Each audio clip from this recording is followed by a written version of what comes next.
تو آدم امن منی، نبینم با کسی حرف بزنی. میخوام بدونی واسه تو کسی مثل من نمیشه. ضربان قلب منی، شب و تو آسمون برق میزنی. نباشی دل من بتپه، آخه خوب که چیشه. آخه چقدر بگم که من میخوام هنوز عجیب خاطر تو بفهم. اصلا گلم نداره قلب من قابل تو. خودم هنوز همون دیوونه عاقل تو.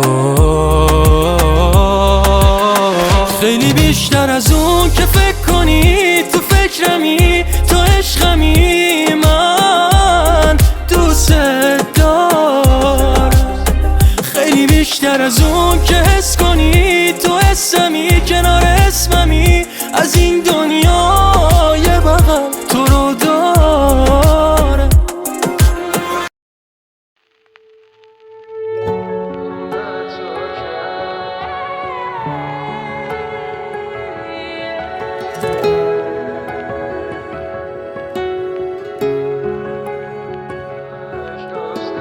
تو رو میفهمیدم، من تموم دل خوشیم صدای خنده هات بود. منو نفهمیدی، گفتی که میپره از سرت من نباشم زود.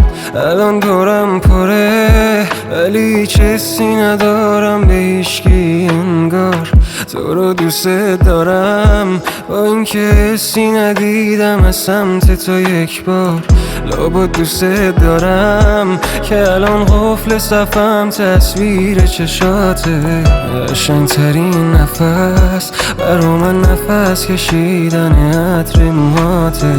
با هم بد تا کرد، بهش گفتم که موهای بلند تو میخوام، رفت کوتاه کرد.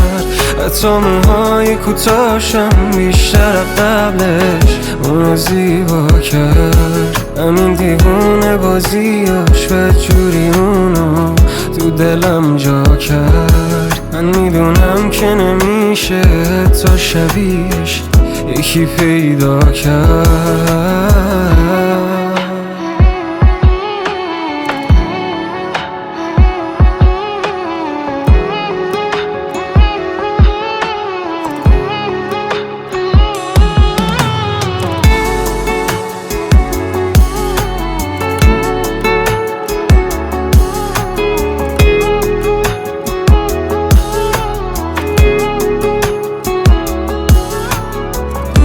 سودیم میشد وقتی جز من یکی دیگه میدیدم کنارش. دیوونم میکرد وقتی موهاشو میداد بغل، معلوم شه خالش. میدونست گیرم ای میخندید رو برون تا گد بیفته چالش. همش از قصد بود، میدونه بدجوری درگیرشم میخوامه. با هم بد تا کرد.